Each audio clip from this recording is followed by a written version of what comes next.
Welcome to the Sports Card Lessons podcast. With me, your host, Ken. I'm a retired teacher documenting my hobby journey here on the pod, finding teachable moments to share with all of you along the way. Don't forget to hit me up on social media on Instagram at sportscard_lessons. Hit the follow button. And you can also watch these episodes by searching my YouTube channel, Sports Card Lessons. If you like what you hear, please definitely subscribe, and most importantly, tell a friend and spread the word. Welcome, everyone. How is everyone doing?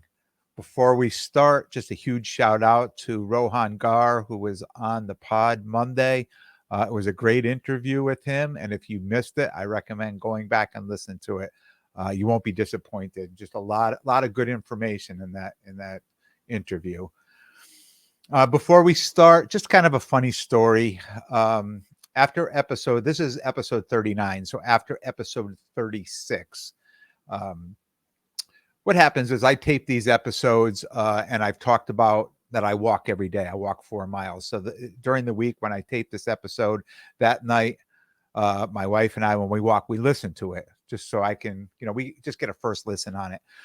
So when we got home from that walk, and that was the getting ready for Hofstra. So there was a bunch of cards on there I talked about being, discounted, that at one time they were worth, a good amount of money, and then, they've lost a ton of value. And I talked about the prices. And one particular card was a Dak Prescott, and it was graded by SGC a 9.5, and it was numbered 1 of 75. So when we got back from the walk, my wife goes and she grabs her pocketbook, and she comes back and she goes, "Where's that Dak Prescott card?" And I said, "It's downstairs." Now, she's a Cowboy fan. She said, "Go get it." And I'm like, "What is going on?" I grabbed the card. I came back. She was trying to buy the card off me. She's like, "Here's $30." Like, it would have been her free. Obviously, I gave it to her for free, but it's her first slab. And I just thought it was something that was just worth sharing. It was just a little comical. I hope you enjoyed that. Fantasy this week. I went 2 and 3. I won 1 by less than a point, so at least I'm on the right side of winning now. And even funnier, last week when we talked about, I lost 1 by a half a point. So I taped that on Wednesday of last week. So I knew at that point the week was over, and I had lost. So Thursday morning, I get up and I'm looking at the stats, and it said there was a stat correction and you actually won by 2 points. So I was kind of celebrating. I'm like, all right, I won this. Friday morning, I got up and they said there was another stat correction. I went back, and the 2 points they took away were like a Cleveland defense or something. And they just gave those 2 points right back and said, "Oh, sorry, you lost again by less than like a quarter point." So I was excited. Then I was upset. Actually, I should say I was upset. I was excited. I was upset again. But you know what? We let it roll on very early. In all these leagues, if you play fantasy, all you need to do is make the playoffs. If you can run in the playoffs, you got a great chance of winning it. Just be in the top 4 or top 6 come playoff time at the end of the season. So today's episode, my strategy with the state of the hobby. What am I doing? What's going on with the hobby? How am I reacting to it? So I just put a list together of my strategy. Number 1, don't overreact. Don't overreact. Now, most of us are football fans, and we watched the Monday night game, and we watched Mac Jones, get pulled after I think it was at the end of the first quarter, the beginning of the second quarter. And, the home fans are chanting for Zappy.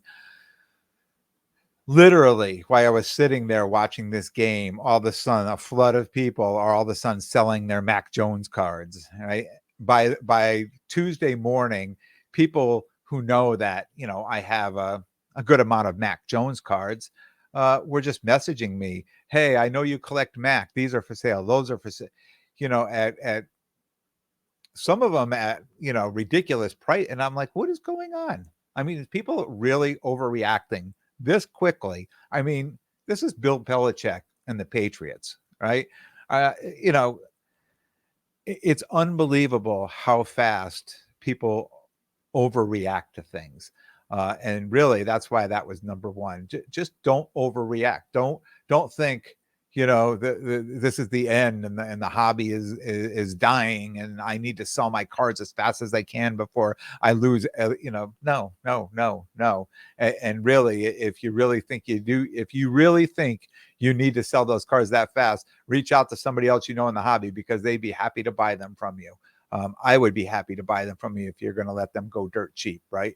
So first of all, don't overreact.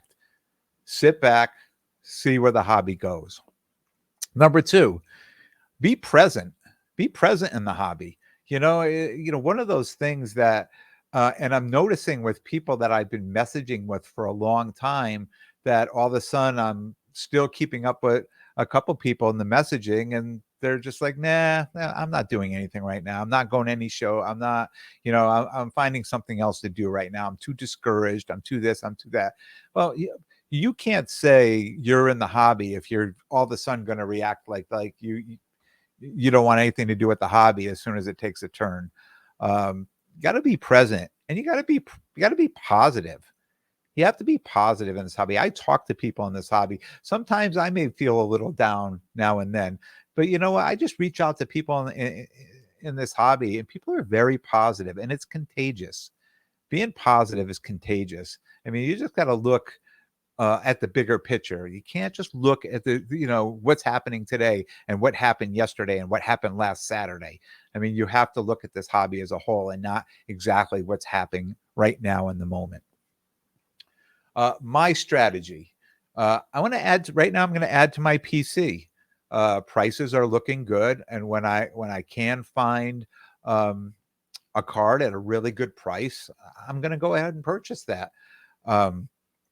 We talked about that last week. I purchased the Justin Herbert XRC. Now, I'd been looking for that at National. I've been looking for that at the East Coast National. I've been looking online. I saw there were some prices. And I bought that off of Rohan.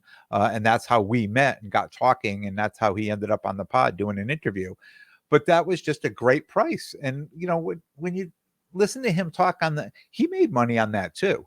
I mean, I bought this at such an unbelievable price, and that price I bought it at is not even the comp. The comp has been much higher than that. I think probably my card, if that was on eBay or somewhere else, that would become the new low comp, but it wasn't.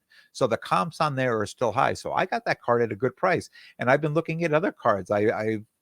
Cards, they haven't arrived yet. So maybe next week I'll share them with you. But cards that I've been looking at, and now the prices have come down a little bit and people are selling them a little less, I'm going to add to my PC. I'm being selective. I'm just looking for good deals right now. Number 4 really goes along with number 3. I'm not going to make any large purchases for my showcases right now. Comps appear to be holding steady. People are still looking to make purchases of cards that are under comps. And I understand that. I'm doing the same thing. I just explained that in number 3. I'm being selective. I'm looking for good deals. I think other people are doing that too. So as far as, if you've come at any time to see me at any of the shows, you're going to see I have 2 cases just full of cards, ranging anywhere from $50, all the way up to $4,000, right? So I really don't need to add anything to my case right now. I don't need, and this would be the time in the past that I'd be saying, okay, I have a show coming up in November, 3 weeks away. And, let me find maybe, a handful, 5, 6, 8 cards I can add to my cases. This is what I'd be doing. But right now I'm kind of sitting back a little. I have a very good inventory. I have a good selection of cards, and I'm hoping the comps are holding. So when I get to the next show, I can move them at comps and people will be willing to pay comps. That's all I can hope. Just being positive and being present. 5, I'm going to start building another soup box. Now, I built a couple boxes for the last few shows. They were kind of separate boxes because I had separate sports, and I'm just kind of narrowing it down a little. But I'm going to build up a couple soup boxes. I'm going to have a football one. I'm going to have a hockey one. I possibly might even have a soccer one. Uh, I went to a local show this weekend, and it was pretty slow. It was slow, but in the promoter's defense, he said a lot of his people were in Chantilly because there was a bunch of open tables, which is understandable because I know some of those people that were at Chantilly and I messaged with. Um, but at this show, there was a lot of people digging through these boxes, the dollar boxes, the 50-cent boxes, the $2 and $3 boxes. A lot of people digging through those. So I'm going to start. They were good income for me last year at a lot of shows that I didn't sell many cards out of my case. So I'm going to start building another soup box, have it out there, just another form of income when it comes to those shows. 6, I'm going to utilize my hobby resources. I want to find out what's going on out there. I'm going to reach out to people that are going to other shows. I just talk about that. Message with people that were at Chantilly. I have people now. I have listeners from all over the country, from for a Burbank show and the Dallas show and the Midwest Monster show. So people I know are going to these shows. I'm reaching out to them. I'm messaging. I can't be there, but tell me what it looked like. How did it look? Were people spending money? What were people buying? What were they looking for? What was the what was the go? What were the chase cards? Just what's happening out there at these other shows. Um, just utilizing your hobby resources. For someone like me who is setting up out there, I need to do this because I need to know what people are looking for. If I was just stayed in my own lane and I went about my day and I said, oh, okay, I have a show in 3 weeks, and I waited till a few days before the show and I pulled my cards out and I priced them and I showed up at the show, I may be very disappointed. Right. I may show up and people come look and be like, oh, no, I'm not buying any of that stuff. People are really looking for this or people are really looking for that. So I need to utilize my hobby resources. I need to know what's going on out there in the hobby outside of my area, because it all overflows. Or whatever is happening somewhere else, it's going to happen here too. And if it's happening here, it'll happen other places. So people are asking me, what does it look like there? You're in the Northeast. You have a ton of shows out there. What are your smaller shows looking at? What are your larger shows looking like? So it's just utilizing my resources, and again, just being present in the hobby. 7, for me, I want to rely on my wolf pack. Whenever the opportunity arises for me to either purchase a card or make a trade for a card, I want to rely on them because they're in the hobby too. They're down there in the trenches with me. And some of the, I know football, but maybe a soccer card may show up. Maybe a UFC card may show up. Maybe a hockey card may show up. You know what? I need to rely on these people. I need to reach out to them and say, hey, I don't know much about this card. And I talked about this. I'm pretty sure it was at the Springfield show when a soccer card came to my table, and somebody looking for a trade. I quickly took a picture. I uploaded it to our group, and probably 10-15 seconds I started getting some messages. Oh, that card is liquid. Really try to make a play at that card. And there were other cards I took a picture of, and it was, a thumbs down. Like, no, it's a stale card. You'll be stuck with it. So I'm able to rely on my wolf pack. So if you have people around you, that are a little bit more knowledgeable in other areas, just kind of put them on standby. Talk to them. Say, hey, can I reach out to you if I have a card that, I'm not sure, but I'm thinking about buying. Can I just reach out and just, get your opinion on this? And trust me, it works. It works flawlessly. If you have the right people in your wolf pack, it works flawlessly. 8, as far as shows go, I'm going to take a hard look at my show inventory, and I'm going to pull cards that are way down. And when I say way down, like cards I bought into at $1,000, $1,200, and maybe they're comping right now at $150 or $250.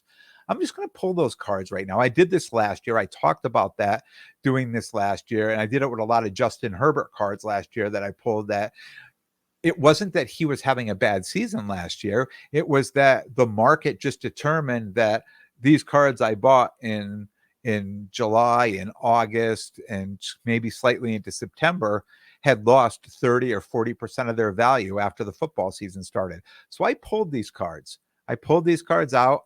Put them in a box and I left them at home. I didn't even bring them to shows. And then I waited until May, June, July, and I started bringing these cards out. I sold most of them without taking a loss and some of them taking a profit. So again, this year, and I'll throw that name out there again, Mac Jones. I have a bunch of Mac Jones. I've invested money in Mac Jones cards that I'm not just going to go off and give away. And I know there's going to be people, especially here in the Northeast, there's going to be people that are going to be going to these shows and trying to buy up as many of these cards as they can for 30, 20, 30, 40% of the comps as fast as they can. But it's not going to be my cards. I'm not worried. I think he's a talented young quarterback, and I'm not worried about him. And I'm going to hold those cards, and I'll pull those cards until he bounces back. And then they'll make it back into my case, back into my rotation when the values do come up. But that's one way for me. It's just taking inventory of my inventory, right? Just a good hard look. And I do that a lot. I go through my case, and a lot of these cards that are here on the wall behind me, I take them down, I put them in my Zion box, and I go to shows. And I come back, and when I'm getting ready to do these, I put them back in, and they're never in the same place, maybe except for my XRCs and the ones that sit right in the middle behind me. But the rest of them, I'm always just rotating in and out, in and out. So it helps me take inventory of my inventory. I know what I have at all times, and I'm always looking at the prices and I had a segment on here just going over the prices. I do that anyways. I'm doing that on a weekly basis, because you never know when a card may show up on Instagram or Facebook that say, geez, I'd like that card. Maybe I could trade into that card. Maybe there's a possibility to trade up into that card. So I'm always on top of where my prices are. Also, this is number 9, but it's also part of my show inventory, is possibly looking at trading those cards. I don't mind if I have a card that's down and you have a card that's down. You want to trade the cards at comps, I can do that as long as it's a card I want to be in, as long as a card I want to get into. I don't have any problem, but I'm not going to take my card and sell it at a 30 or 40% loss straight up. But if you have a card that's dropped and I have a card that's dropped, and mutually we can come up with a deal, we can make a trade. And also Rohan talked about this last week on the show. One thing he does is he takes those cards and he packages them with another bigger card, or tries to package them into a card with cash that on the back end, when he sells that card he just traded up into, he could make up for the loss of the last card, which was just, I thought was really interesting and a great little segment of that interview. And it's something I'm going to try to do. It's something I'm just going to try to work on and see if I can, figure out how to make this work for me. Number 10, staying with the show, just staying firm at the show with comps. I don't want to be that guy that's letting everything go way under comps. I don't need to be that guy that's letting things go, and it doesn't work with my business plan. I can't take a loss on multiple cards. I can't buy cards and sell cards for what I paid for them, straight up. So if I went out and I bought a card at 70% comps or 75% comps, and you come to me at the show and you want to give me 70 or 75% comps, if I paid $500 for a card and you come and you offer me final deal $500 for a card, I mean, all my work on the front end was for nothing. I did all the work for you, so you could, or the customer, so they could just come up and take it away. It's like I rented the card, but I made zero on it. So I just won't do that. I won't do that. There's got to be a little profit built into every card, or the business plan just doesn't work. Not number 11, and this is probably really important, probably more important than the first 10, but find people who have been in the hobby longer than you have. Talk to them. Get their opinions on what's going on with the hobby. What do they think is next?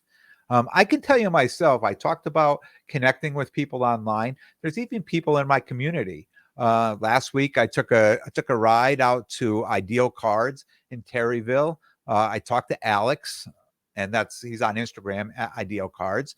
I just went out there to talk to him about, how he feels about the hobby, the upcoming shows. We talked about getting ready, looking forward to the National next summer in Chicago. Here it is, October, and I've already mentioned National, so maybe I'm the first one. Who knows?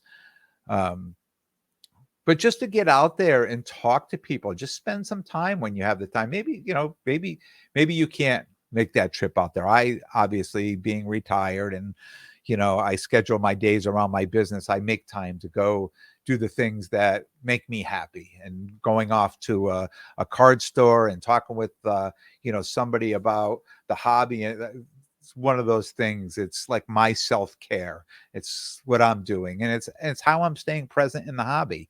um, and very positive. Alex is very positive. He's been in this hobby many years. Um, I also, I reach out to John from Behind the Diamond.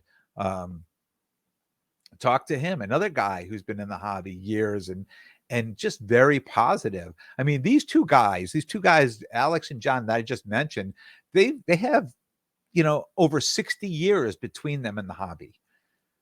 Over 60 years between them in the hobby. These are the guys I want to reach out. They know they've seen the ups and downs of the hobbies for many, many years. So these are the guys I want to talk to me, explain this to me, just so I know.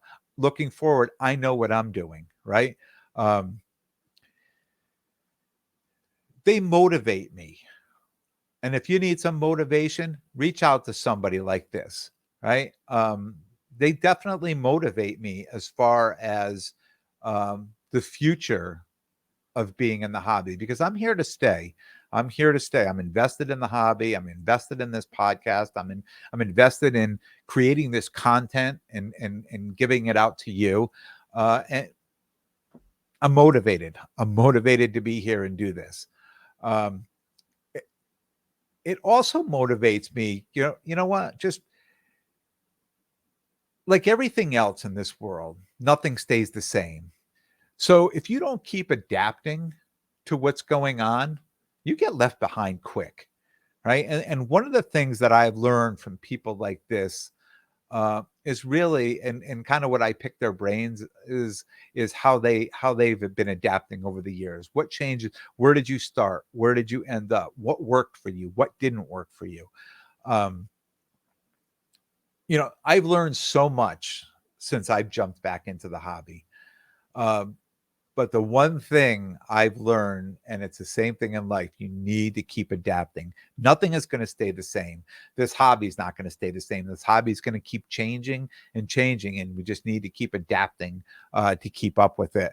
So people running around, and we talked. I talked with sports card therapist a couple episodes ago. We did a joint episode that somebody saying, "Man, the hobby's dead." The hobby's not dead. I mean, it's your outlook. It's your view, and those are the people that are going to drop out of the hobby. Those are the people that are just going to go find something else new to do because this wasn't fun for them anymore.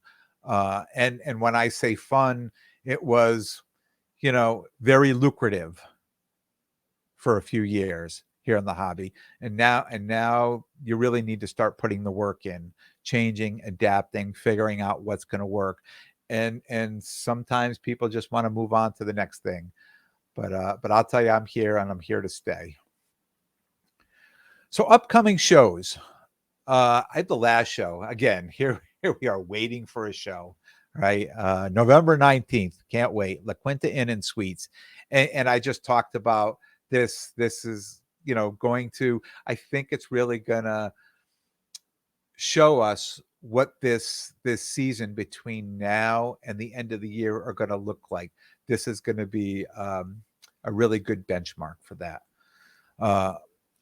November 26th and 27th, the Westchester Show in Tarrytown, New York. That's Thanksgiving weekend, Saturday, Sunday. Looking forward to that show. I'll be doing all these shows I talk about with sports card therapists. We're sharing tables. The Westchester Show will also be with John from Behind the Diamond. And then another last show, December 10th, the Garden State Card Show at Hasbrook Heights, New Jersey. And then a week later on Sunday in December, on the 18th, the Big Apple Trading Card Show at the New Yorker Hotel in New York City. And I'm looking forward not only to the shows, to setting up, but to seeing the friends that I'm communicating with.